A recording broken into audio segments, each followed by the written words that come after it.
Ladies and gentlemen, my name's Stryftek, and I'm here to ask and answer one simple question. Is it worth your time? On trial today, Cyberpunk 2077. Released in December 2020, this is an open-world, first-person shooter with some RPG elements. It's made by CD Projekt Red, who are most known for the Witcher series. Now, if you watched my thoughts so far video, I said this game was... What we have here is a hot mess, and even then, it's only hot if you have the right rig. Though I have now fully finished it, put about 100 hours into it, seen a handful of the endings, and I can say that I've upgraded it from a hot mess to beautiful disaster. First, we'll start with the beautiful part. Now couch, planet. The story is what kept me hooked on this game and made me finish it. Not the side quests, most of those were quick, random things that didn't hold a lot of bearing, nor were all that interesting. There were a few here and there that did have me intrigued. The cyber-psycho quests called Blood Ritual, and there was a gun named Skippy, for example, but these were few and far between. The main story starts to pick up at the end of Act 1. Everything up until then just sort of feels like a giant tutorial, but then afterwards, everything just gets going, and it's good. So what now? My one big complaint would be I wish there was more focused on the lifestyle choices at the beginning. You get 3 choices, Corpo, Street Kid, or Nomad, and they're just different intros on how you got to know Jackie. You'll get a few dialogue options here and there, and maybe a side quest or 2 based on the lifestyle, but nothing else. I feel like there could have been so much more with this and just a larger side quest that encompassed this. For example, the Nomads. You leave your Nomad clan and you go off on your own to Night City. And that's it. There was a huge opportunity here, a chance to further immerse you in the world. But instead, it's just a random piece of information that V brings up every so often. Here. Silverhand, Panam, Judy, Jackie, Rogue, each of their stories I wanted to finish and see how they ended. There were moments of beauty and awe. Stars have emerged. We've but a few hours till dawn.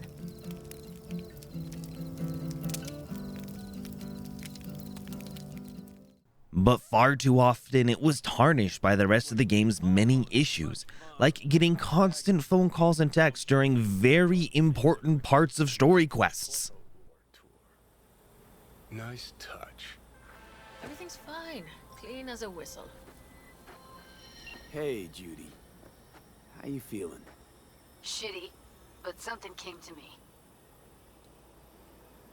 Gotta give yourself Wonderful, time to isn't she? grieve, Judy. Let me show you the ropes. I understand it might be realistic, but it happened far too often.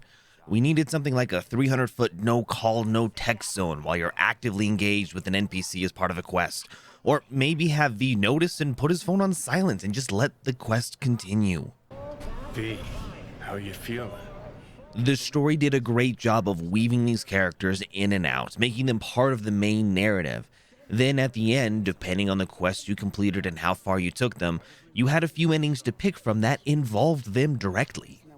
But sadly, this is where the beautiful ends and the disaster begins. Generally speaking, the game mechanics feel unfinished and clunky. Hacking is just point and click, breaching gives you infinite time, the gunplay isn't anything to write home about, the sword and melee combat isn't anything special. None of it was bad or busted, but none of it was great, and thus it quickly got boring. Enemy scaling is abysmal. They're either way too powerful to take out or way too easy, and you don't know until you engage them and can see the little icon by their name. I also hate it when they give you damage numbers, but they don't let you see the enemy's health. Great, this weapon does 500 DPS. I can't scan the enemy and see their health, so I have no idea how that number really applies. Its only use is to know that bigger is better, so pick the gun with the highest DPS.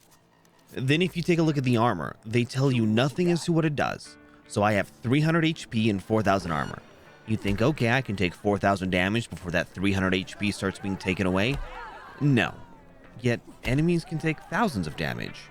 It seems just to be a percentage of the damage taken, but it doesn't say how much.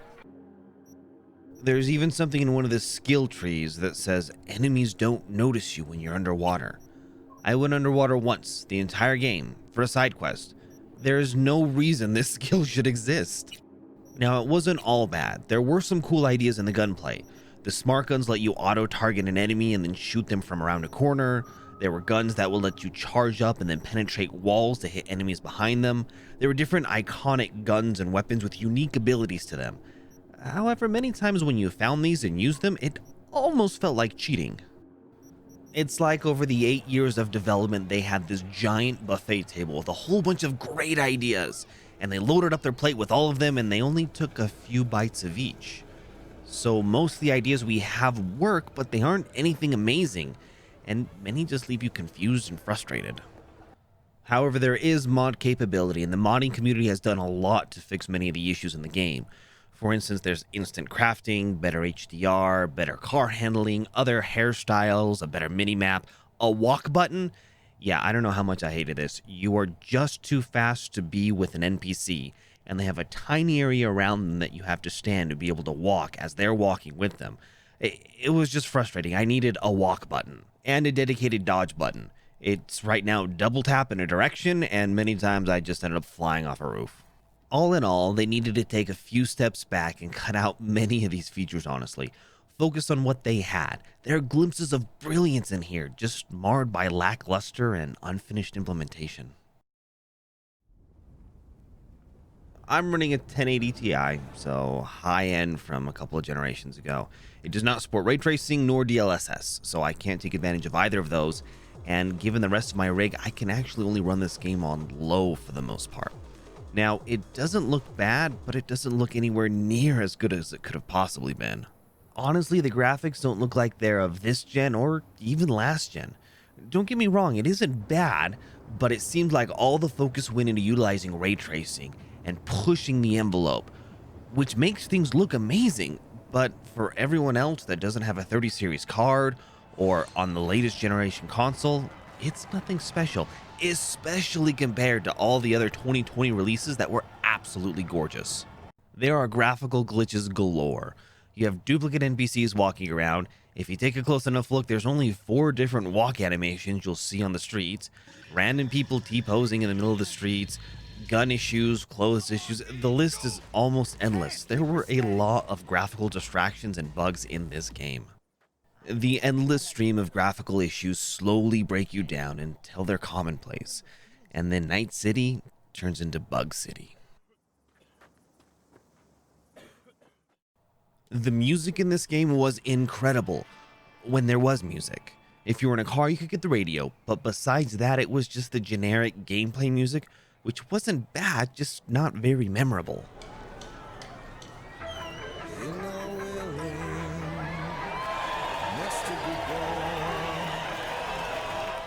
Silverhand's music, the radio music, the end credit music were all really good.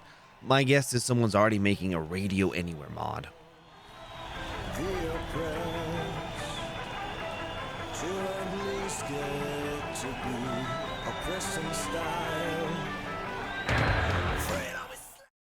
So, is it worth your time? In its current state, no.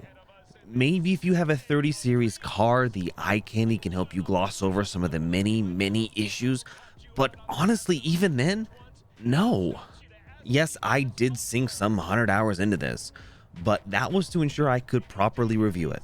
Honestly, I am much more excited to replay this game in a year or so once everything's been fixed and they've added some DLCs, because this game has so much potential.